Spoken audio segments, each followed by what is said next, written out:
morning, everybody. Happy Monday. Hopefully we are in the right room for SEC214 on how Rocket Mortgage has elevated client experience with secure AI. My name is Jeremy Ware. I am a senior security SA here at AWS. I'm joined by Dan. Hi, everybody.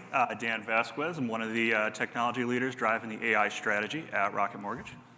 And unfortunately, you'll see Ritesh Shah's name here. He helped us with the presentation and a lot of the work that went into this, but unfortunately couldn't join us today. So I will try and be really quick and not bore you with details, and we'll jump straight into the meat and potatoes of today's conversation. Quick agenda, just a level set. We're going to walk through exactly what the AI mission at Rocket is, 3 of the use cases that they have gone through and already gotten into production, some of the security considerations that they had as they walked through the process start to finish, what threat modeling is, especially as it relates to Gen AI workloads and AWS best practices therein, and then we'll kind of do a recap and put everything together for you. We may or may not have time for Q&A. If so, it'll be about 5 minutes here at the end. So just keep in mind, there is some free time. Dan and myself will be out in the hallway to answer any questions that you might have after as well. All right, and with that, Dan, I'm going to hand it to you. All right, thanks. Thanks again, everybody, for making their way over here. I don't know who was staying at the Mandalay or not, but appreciate the early morning shuttle ride to get over here and check this out today. First, I want to set the stage and just tell you a little bit about the mortgage industry and about Rocket. You know, what kind of game are we playing at? Why do we need an AI strategy? Why is this important for us? Well, this is why it's important. Look at the market opportunity in front of us here. Estimated mortgage market is $5 trillion right now, okay? Rocket, as big as we are, as much of a household name as we are, in a good year, 8-9% of that market, that is a lot of money on the table if we can compete with efficiency and, more importantly, with client and team member service, which is where we really shine. So what is our mission? Our mission is very simple. Our mission is to help everyone home, but we pack a lot of meaning into those 3 words, okay? When we say help, we don't just mean look for a house or buy a house. We're talking about the full life cycle of home ownership, deep into servicing, into refinance options that can help you plan for your family and for your next move or for, college, whatever comes your way. Everyone. We're talking about the entire United States addressable home buying market. No matter if you're somebody who is very comfortable getting a mortgage at a brick and mortar location or calling a call center in Detroit or Cleveland and doing everything digitally yourself, anywhere in between, whether English is your first language, whether you can transact at 2 o'clock in the morning or 2 o'clock in the afternoon, we want to help you, and we want to help you build the absolute best, most secure financial lifestyle for yourself and your family.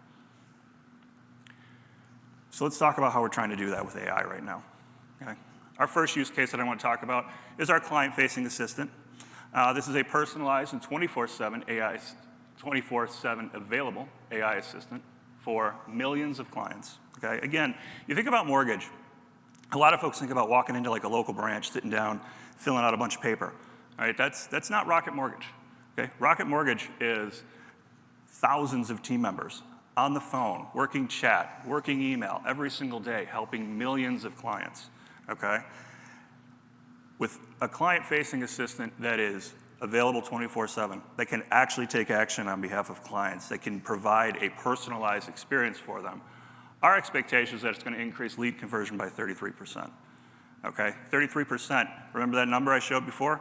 Trillions of dollars, billions of dollars of revenue. All right, 33% is a massive thing for us. So how are we doing that?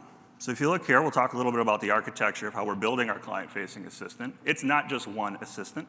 I think at this stage in the game, a lot of folks have kind of clued into the fact that in order to do this AI game well, you're going to need to build out an entire network of agents. But if this is, a new idea for you here, then, here's what you're seeing. There's the idea of the client-facing assistant that orchestrates, all of the calls, orchestrates our calls to like our guardrail service and implements some of our top-line security.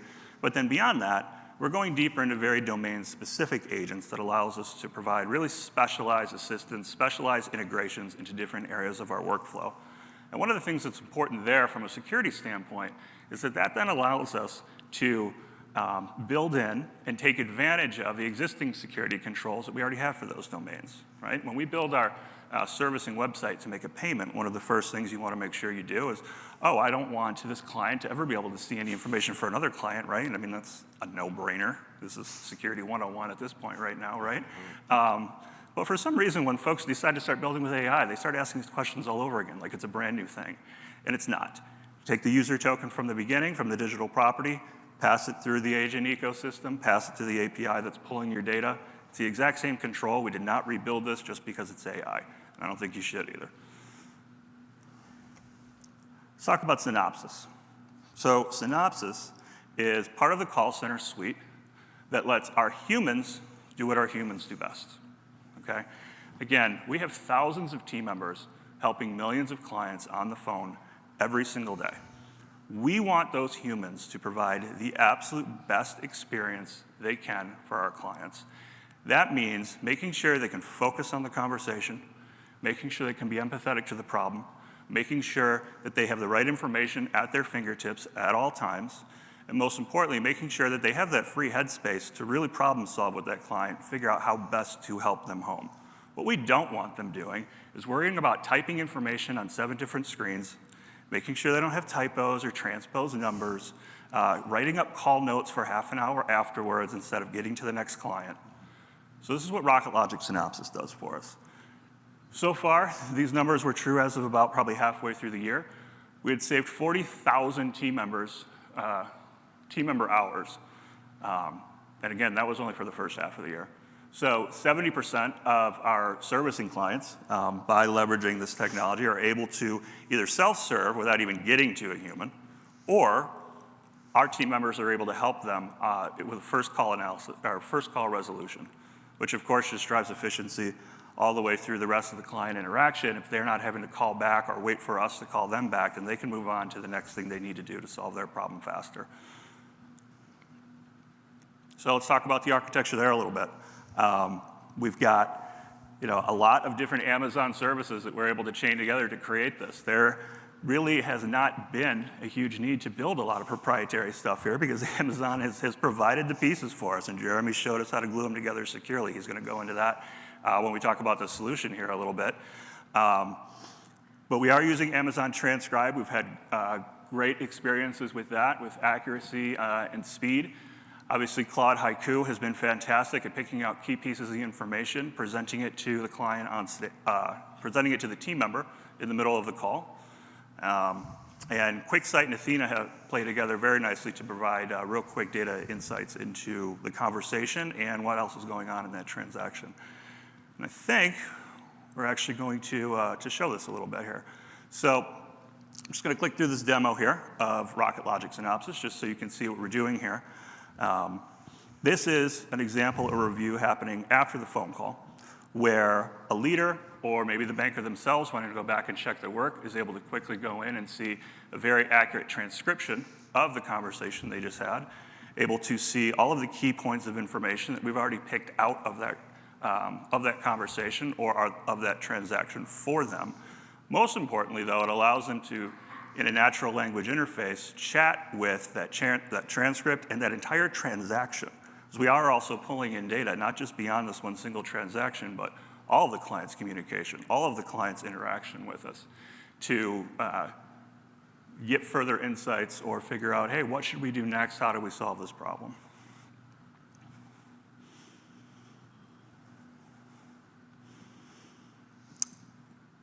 Next example here I want to talk about is Rocket Navigator. So part of our mission here, how do we supercharge 15,000 team members with AI? If anybody here is in any kind of role at their company where they're feeling responsible for AI strategy or where they're trying to figure out where do we go next, right? There's a lot of good examples out there. Some of the low-hanging fruit, like the call center examples. There's a lot of those out there. But our philosophy has always been that the best use cases for AI are not going to come from some strategy ivory tower. All right? They're going to come from allowing your team members to really go hands-on and experience AI safely and securely every day in their roles. Okay? Emphasis on safely and securely. right? I'm sure it scares a lot of CISOs out there to think, oh, I'm just going to go give everybody access to an agent and let them go nuts and do whatever they want, right? You've got to build some controls into this stuff. And cost is also a factor when we're talking about the scale of 15,000 team members or above. Injecting data. So again, Rocket has over 10 petabytes of data just on AWS, 200 times more than Wikipedia. How do we make that accessible safely and securely to AI so that we can really do interesting things with this use case? Well, we decided to build our own internal AI experimentation platform, again, called Navigator. Got some team members who worked on that actually here in the room. Very simple architecture, at least for now, for this example anyway. Obviously, you're going to be on network, you're going to be an authenticated team member, so again, that low-hanging fruit security is already going to be taken care of. The Navigator API is going to then coordinate between Bedrock or the various LLMs. It is an experimentation platform. We do actually connect to multiple models on Bedrock and also multiple LLMs that are not even in the AWS ecosystem, because we want folks to be able to try the same prompt different ways and figure out what works best for their situation. But this is where we also leverage the AWS guardrail service. And that's really important because we can leverage that independently of actually hitting the LLM workloads on AWS. So we get to maintain that consistency and security while still allowing experimentation with the entire AI ecosystem. And we can control the data sources, right? I mean, we do allow RAG, so if it's a document or something that we're allowed to access on your computer, you can use it with Navigator. But when we talk about connecting to internal data sources, internal apps, these are things that our engineering teams are able to control and vet out and make sure that this data is being used in the right way. And so then we can feel safe saying 15,000 team members, grab this tool, figure out how it can help you, and start to innovate. So this little example of Navigator here. I will click through here so this starts the video. Very simple user interface. It's going to look a lot like any other AI agent that you're probably used to using right now. ChatGPT, Claude, Q. There's kind of a similar design language with these things that we decided to bring in. Here you'll see an example of a team member using the Chat RKT functionality. Chat RKT is an app that we built specifically to try to help our technology team members. So all of the different guidebooks, Confluence documentation, GitHub documentation, random notes everywhere. I hope your information architecture is flawless, but most folks I know who are in engineering or in any large company constantly saying, I can never find anything, or there's outdated documentation everywhere. We built Chat RKT to try to help that. By curating the data sets that go in here, providing specific prompting, providing some integrations with some of our other tools, we're able to give folks kind of that senior engineer or architect over their shoulder if they have questions about, hey, how do we do things around here? So I want to talk about some safety considerations, all right, to keep client trust. When we talk about fintech, we talk about mortgage specifically. I mean, fintech can be a lot of things. You want to be able to trust, the company taking your payments or handling things. But when you're talking about mortgage, for most folks, this is going to be the largest, highest impact transaction that they go through in their entire life, right? We get one at bat. If we lose your trust, or if we give you a reason to think that you can't trust us with your data, it's game over for us, right? So we have to really, really take that seriously. So data security controls. You want to ask yourself, how are you protecting your client's data at all times? The second you're ingesting that piece of information, what are you doing with it? How are you tagging it? What is your retention policy? Where are you putting it? Are you cleaning it? What happens after when it gets into your analytics layer and your data science team wants to create machine learning models off of it, right? Who can access this? That should always be top of mind. And Jeremy's going to go into a lot more detail here on how to actually accomplish all this. Regulatory compliance and enterprise risk. So again, what are your industry and internal guardrails? Maybe you feel like you can do something safely. Maybe you feel like for your business it's the right thing to do. But everybody's got laws to follow. Everybody's got regulators, at least in this space, And there are some other considerations you have to take into account. So one of the things that Rocket has done that I'm really proud of in the last year is formed a really deep partnership with our enterprise risk and our InfoSec teams so that they're always at the table whenever we're evaluating any new AI use cases or any new data use cases. Responsible AI practices. So beyond the legal, constantly asking yourself, what is the right thing to do? If this was my data, if this was my experience, my family, my neighbor, how would I want this interaction to go? How would I want to know that my data wasn't being used to target someone or target even myself in an unfair way or provide a differentiating experience, right? You've just got to ask yourself, what is the right thing to do, and how do I build that into everything I do as a company and enforce it on the technology side? And then prompt injection attacks. All right, that's a big one. Jeremy's going to go into detail on that here in a minute. But how do you maintain a consistent user experience?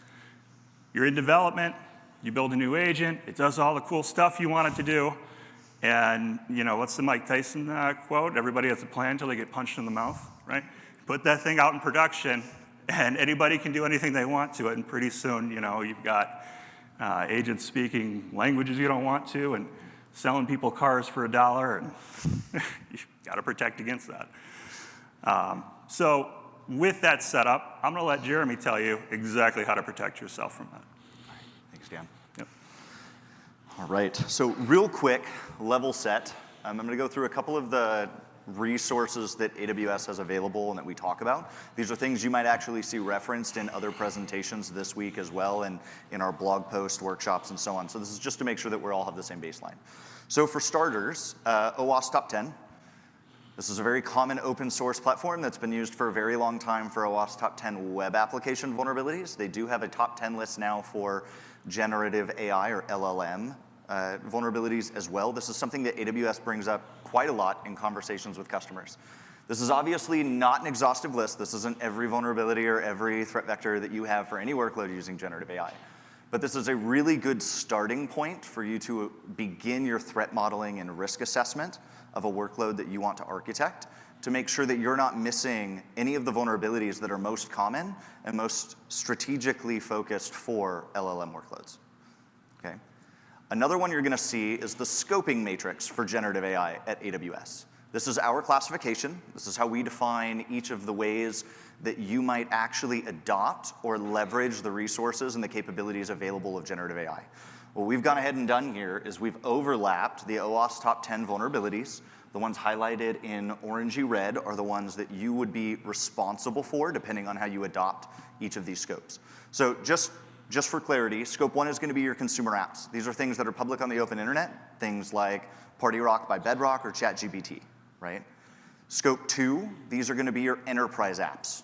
The new Salesforce generative AI application that leverages internal data and operates on your own graphical data, or for example, Amazon Q, right? Scope 3 is where we're moving now into actually using an LLM model and not a tool that uses a model, right? This would be your foundational models on Bedrock, so you're not adding any fine-tuned data, you're not doing RAG, you're just bare bones using the LLM as it's been trained by the model provider. And then scope 4 is really where we get into the meat and potatoes of it. This is where most of our customers who are doing something with generative AI for their own internal use and potentially external use, like what Rocket is doing, is actually playing. And this is where you are using a model, like Amazon Bedrock customized models, but you are adding your own fine-tuned data. You have a vector database using something called RAG, or Retrieval Augmented Generation, which is what Dan was just speaking to a moment ago when he was referring to Navigator, right? Where we are enhancing the potential output. As you see, once we get into scope 4, you are responsible for a lot. And then scope 5, these are the few customers who are literally building a model like Anthropic from the ground up, who own absolutely everything, including model ownership. Shared responsibility, this is the last default one I'm going to show. Please hold questions for the end, and I'll make sure we'll get to it. Shared responsibility model isn't something new. Everyone who's worked in AWS before or with any cloud service provider has seen a shared responsibility model. We do know, as you can see on this slide, as you move from using a traditional bare-bones service like EC2 and work your way across to managed services, you're able to offload some of that responsibility onto AWS. That's part of what you're paying for, right? So EC2, you're managing patch management, your OS selection, you're responsible for VPC configuration. If you use something like Bedrock as a managed service for LLMs, we are handling all of the network compute to and from for inference to the model, your isolation of the model, model protection. We're handling operating system, everything else that's related there for the underlying agents, that physical compute, right? That's all normal. What gets interesting with generative AI workloads is how shared responsibility models start to affect your own internal personas. So for example, on a traditional application, you have a development team. You might have security that's setting up governance and observability in coherence with the development team.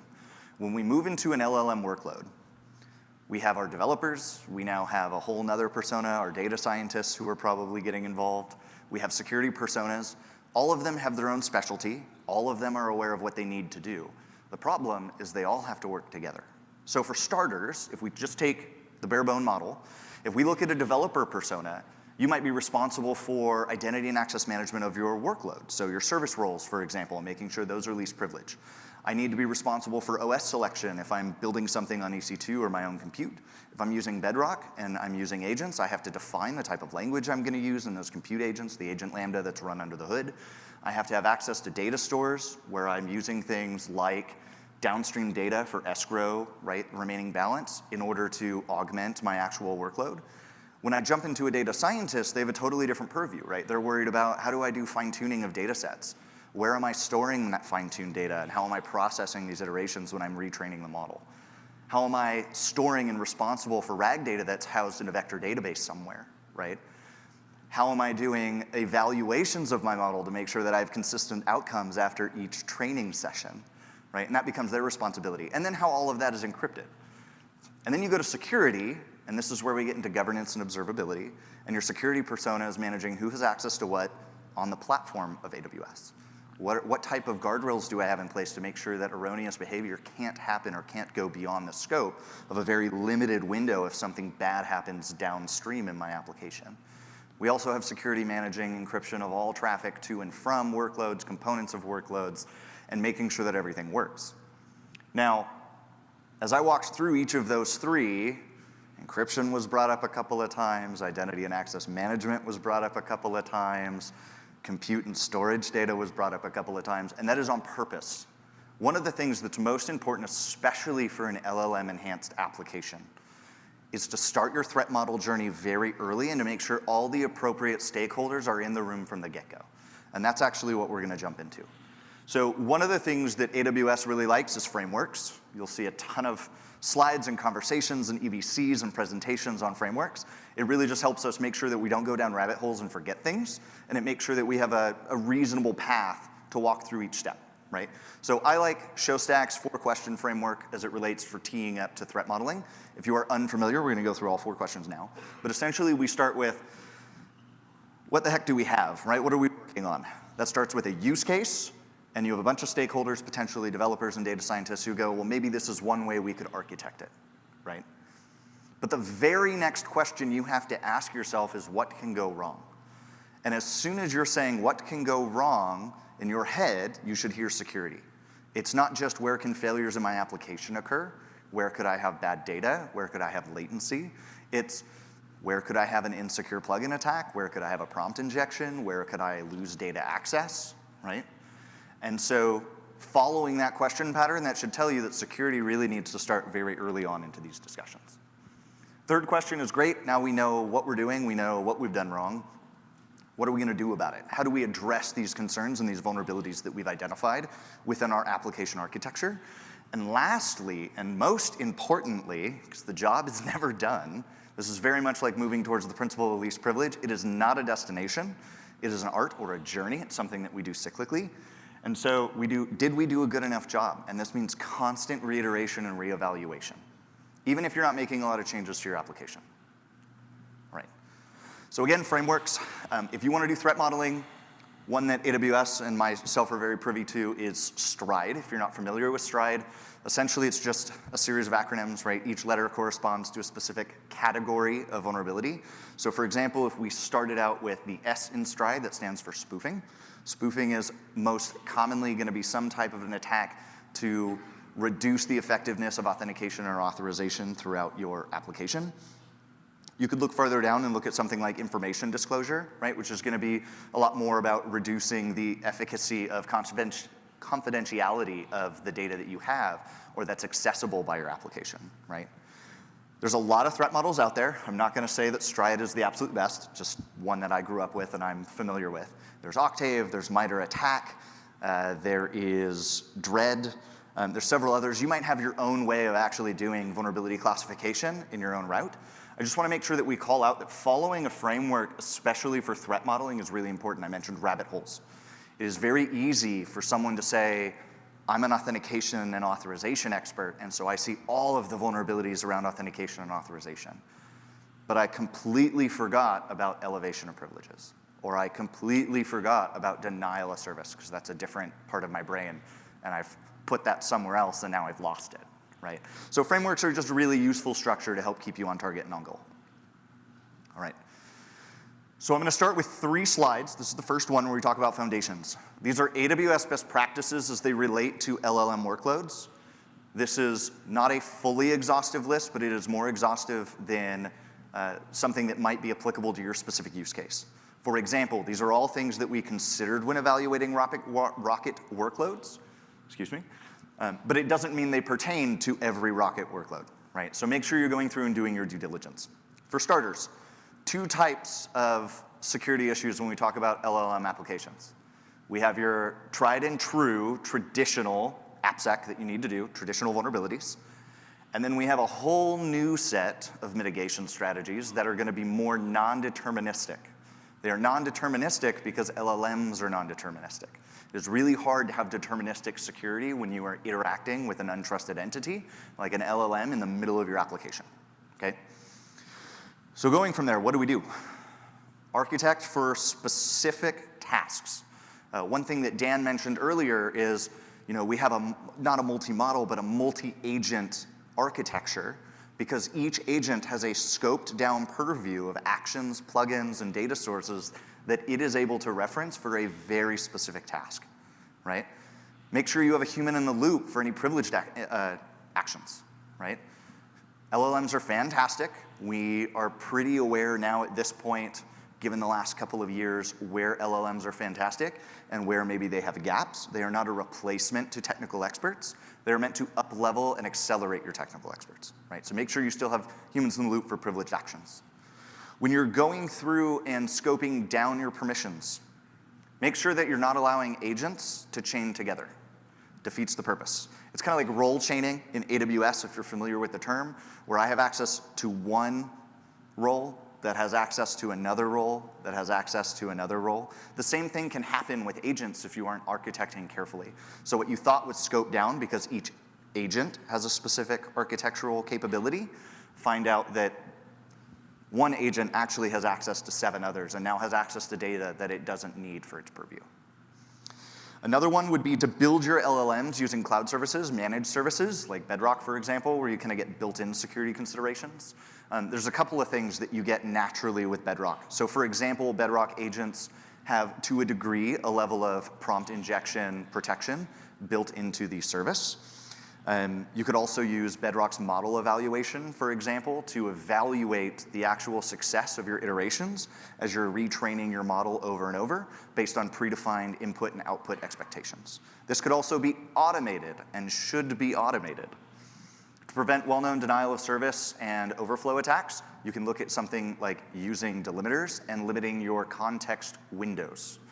So if anybody has heard of a buffer overflow attack, the equivalent for LLMs would be a context window overflow attack. And it is a very easy way, and probably the first way that an adversarial threat will attempt to do harm to your application or expose data from your application. Essentially, the way it works, just to level set everybody, is I provide so much context into the context window that your application instructions, which come first in the prompt that goes to the LLM, get dropped because it's a first in, first out method. So if I create enough of my own instructions, I can bypass all of the instructions that you've set in your application, right? So very, very important to set those context windows. As we move forward, and start to look at mitigation techniques that are maybe less deterministic, we get something like what we see on this slide. So for starters, we're big fans of frameworks. You're going to hear it a few times. OWASP ASVS, yes, the Application Security Verification Standard for input and output sanitization is something that you should absolutely reference.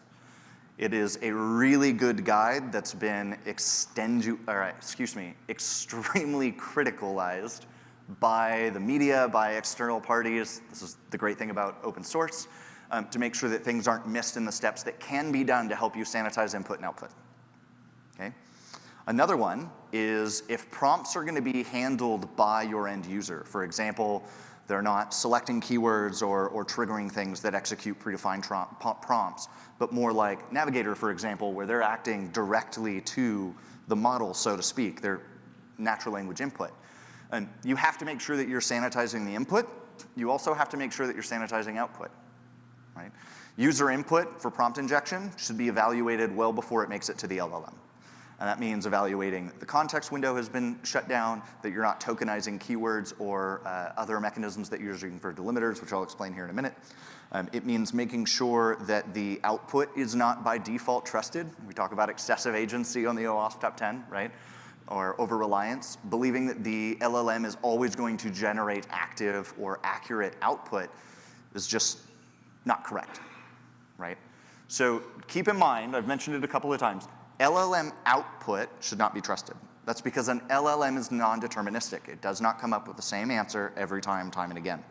As you train the model, you may change how responses have affected historically that operate beyond your ability to run through QA with your preset of questions to make sure that you have not a ton of drift. Well, we're not exhaustive on those lists. QA can't think of every single prompt type, right?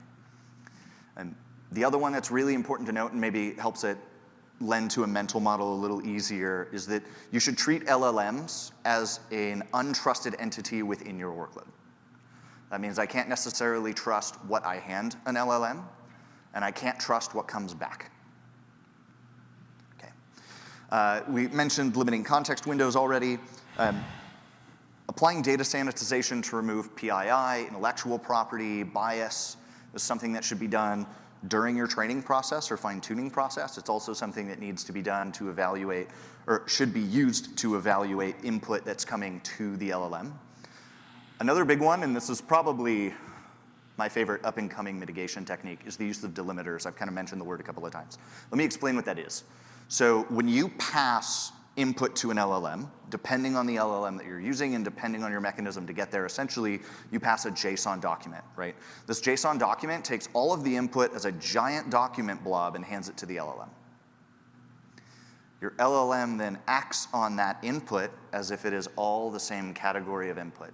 Same level of trust, same level of power, however you want to define it, which is inaccurate. Right? You have advanced prompts, you have application level prompts that you're using helping to scope down the type of behavior, the type of interaction an LLM should have, right? And then you have untrusted prompting that comes from end users. These are not the same and should not be trusted the same. So one of the things that you can do when you go to pass that JSON document is through the use of keywords, symbols, or other types of markings throughout the document, you can actually separate untrusted and trusted input. So application input being trusted, untrusted input being your end user. By separating those and training your model appropriately, you can train the model actually to to recognize the delimiters and treat those prompts separately. This can be added on to if you have control of the tokenizer process, if you're not just using a foundation model. Maybe you've built a model or a submodel that's doing orchestration for you in a multi-model structure. If you have control of the tokenizer, you can tokenize those inputs separately and then make a decision based on your application supported input as opposed to a combination including untrusted data, okay?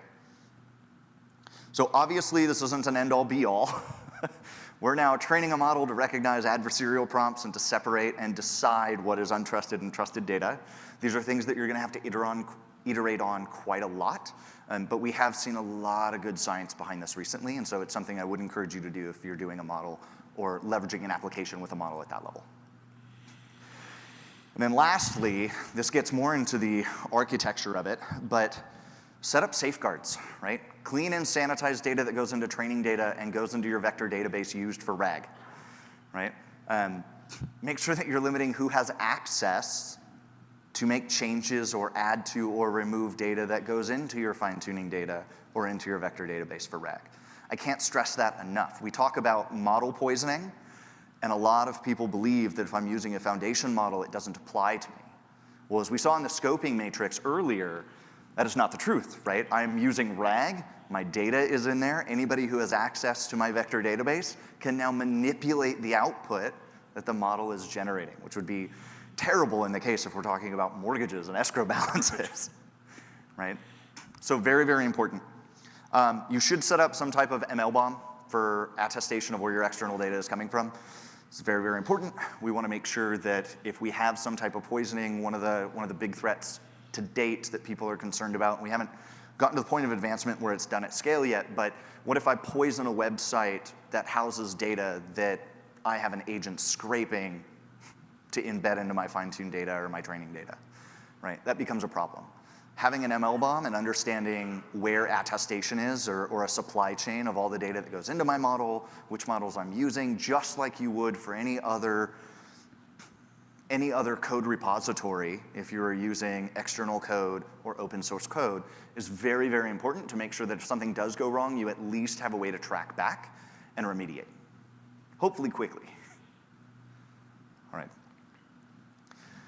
Oh, and automate all the things, right? I should just touch on that quickly. So let's bring it back for a minute. We've talked about AWS best practice. We've talked about what Rocket is doing to revolutionize the customer experience and optimize potentially Rocket's profit margin, right? 33% conversion rate is major.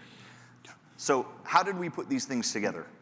Well, for starters, one of the really, really important things is just to review what we're working on. So let's go back to the show stack 4 questions. Here's the architect for the client-facing assistant. We have unauthenticated and authenticated users working through some type of web or mobile domain digital properties to access the orchestrator, which is that client-facing assistant backend for front-end APIs that has access to the multiple domain agents to make executions for downstream processing, right?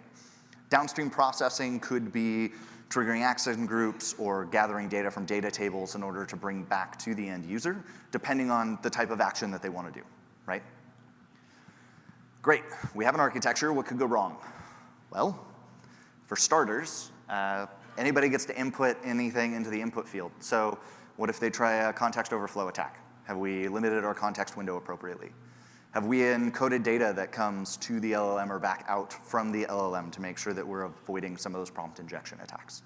For prompt injection specifically, if somebody can manually enter something, what have we done to ensure that they can't prompt something that would be erroneous behavior or behavior that's outside of our acceptable use policy, right?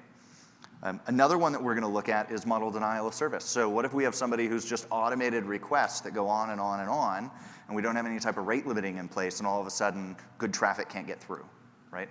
Another bad day. Moving further down to the right, you're going to see things like insecure output handling, which could lead to an assistant giving somebody's information or non-compliant load terms, which would be horrible. We could have sensitive information disclosure. Think of a seller who decides, I want to go in and see what my buyer's bank information is and credit score is to see if I could try and drive up the price. That's not great, right? We can't have that in a highly regulated industry like Rocket is in, right? It's just not acceptable. We could also have something like excessive agency, right? Or over-reliance on the LLM output.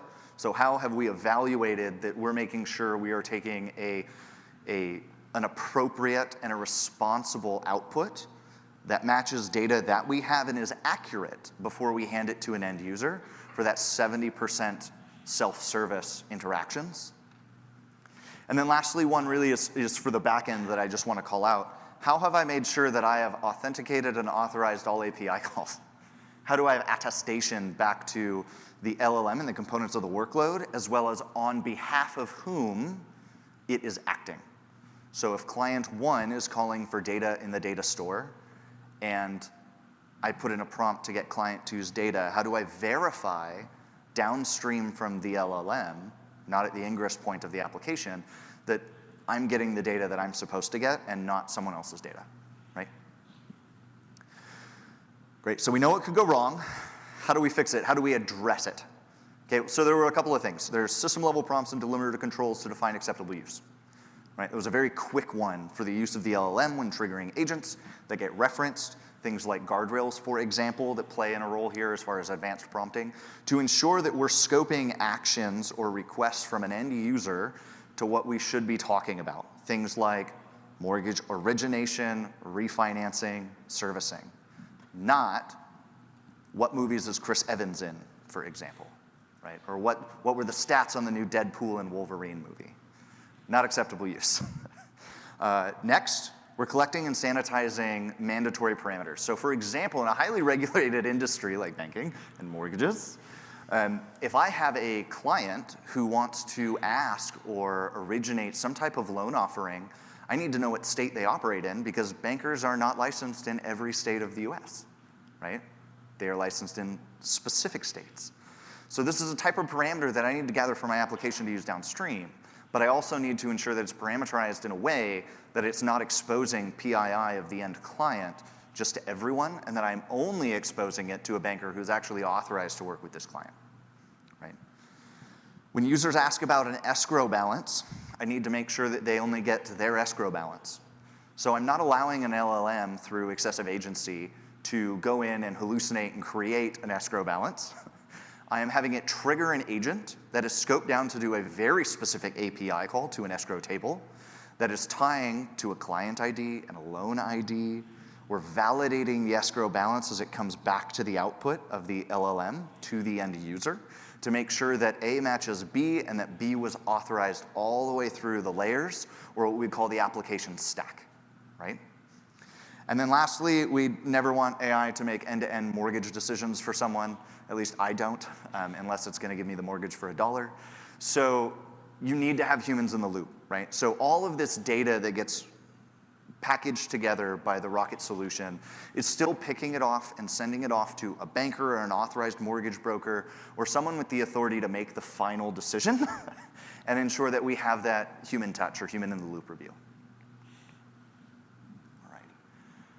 So how do we threat model and bring in deterministic data security? What else are we doing about it, right? We've found the threats.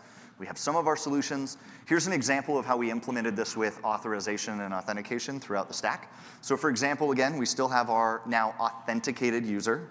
The authenticated user is issued a JOT token, as Dan mentioned earlier. That JOT token is going to include details like client ID and loan ID that can transcribe down the stack and be re-referenced for authentication and authorization, and also used for tracing, which is really, really important in the observability conversation. So user authenticates, they get their JOT, they have all the appropriate parameters, and they get to the application and say, what is my escrow balance? Natural human language conversation. It's going to go through a digital properties window, so maybe this was a web interaction, maybe this was an interaction in an app, which is going to kick off to the orchestration layer, or that client-facing assistant, which is going to define and decide, okay, what is the appropriate domain agent that I need to call that has access to escrow data? Perfect, I make my escrow API call. That escrow API call under the domain agent of servicing is going to carry the JOT information with it and target the specific escrow balance that matches the client ID and the loan ID from the authenticated user, right? We see now how it's going throughout the whole stack. At the very end, we're actually going to make the API call to the data storage layer. The data storage layer, again, using proper IM, is going to verify and authorize that both the LLM has appropriate service role or the agent has an appropriate service role to make the call, and on behalf of that the user and the client ID and the client ID match on the table, right? Once that information comes back, and as it's being passed back to the user, we're going through final stages of sanitization and evaluation to make sure that the model hasn't hallucinated, right? And so we evaluate, one, is it human readable? Your escrow balance is $3,400. Yes, that checks the box. More importantly, does the $3,400 correspond directly to the data that was pulled from the data storage? And does that correspond directly back to the client ID and loan ID? If all of these things check the box, we will get the response back to the client, who is now self-serviced through natural language, asked about an escrow balance. All right. Lastly, show stacks 4 questions. Now it's, what do we do now? right? We reiterate. We continue to reiterate and evaluate. So for starters, first we need to verify that our mitigations actually had the outcomes that we hoped for and expected. Did we do our job effectively, right?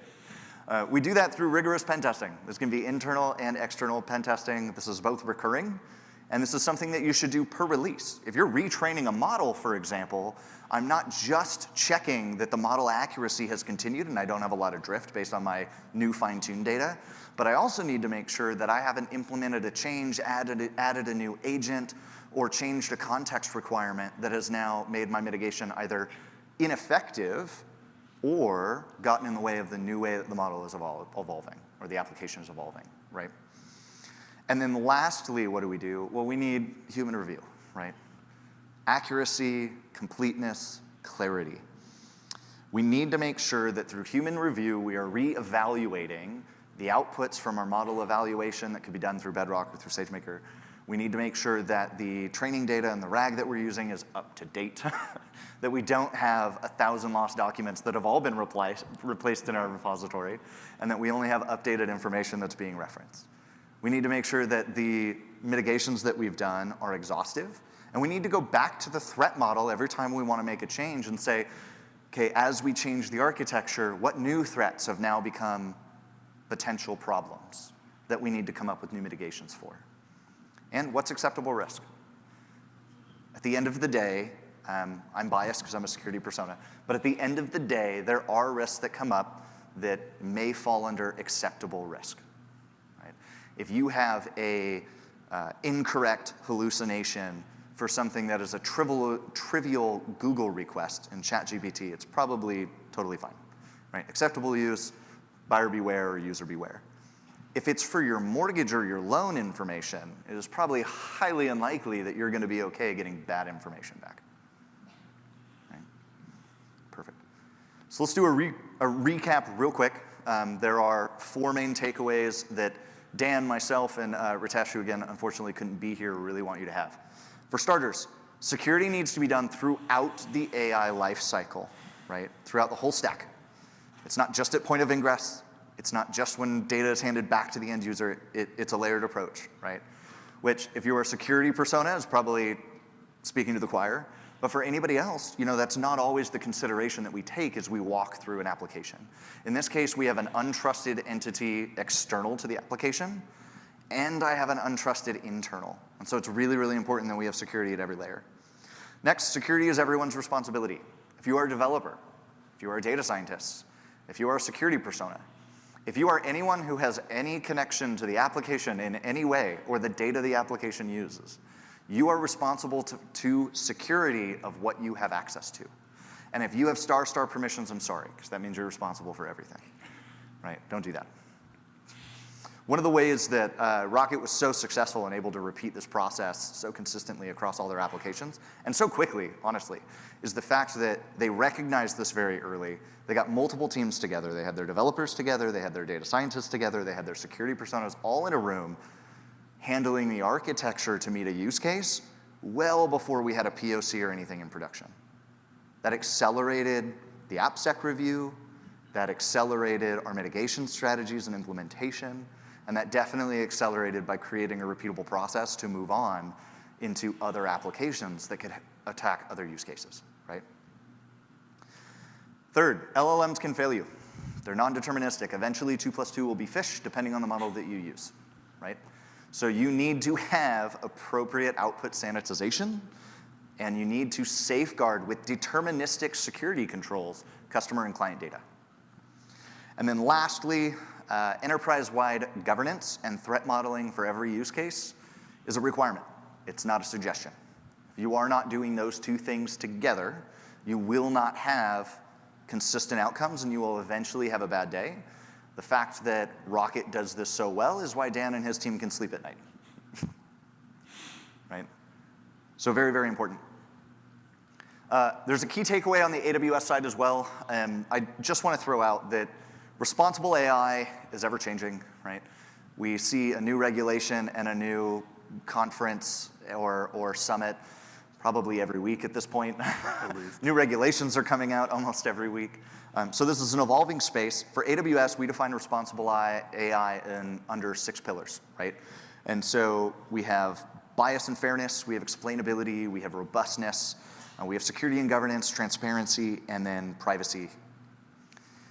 Notice that privacy, security, and governance are really only a single couple stack here, right? There's 6 pillars, I just mentioned 2. So there's a lot else that you are also responsible for. It's not a small problem. And also keep in mind this is point in time. So as this space evolves, as science and regulators go out and say, no, there's a 7th or an 8th pillar, just keep in mind AWS may reiterate and change on this as well, right? There are a couple of resources here for you. If you are like me and you are always curious and you need to scratch that itch of curiosity, we have a couple of blogs here. We have a workshop, and then we have a link to the OWASP LLM AI Cyber Security Governance Checklist, which is really, again, a framework to get you started as far as have I done my due diligence, right? The blogs are really cool. We talk about Rocket Logic a lot more in depth. For Synopsys, we get really into the architecture. It was a really cool publication. There's another one on enhancing data privacy with layered authorization. So this literally walks you through how you could take a JOT, for example, through all the layers of the stack downstream in the application to increase traceability, observability, but also attestation, which is probably the most important, authorization. And then lastly, there's a workshop that covers something very similar and walks through using some of the OWASP framework in order to improve security of a chatbot. With that, I really want to thank you guys for coming out. Dan and I both do. Yeah, absolutely. You have a lot of sessions that you can go to. It means a lot that you guys came here. Thanks, everybody.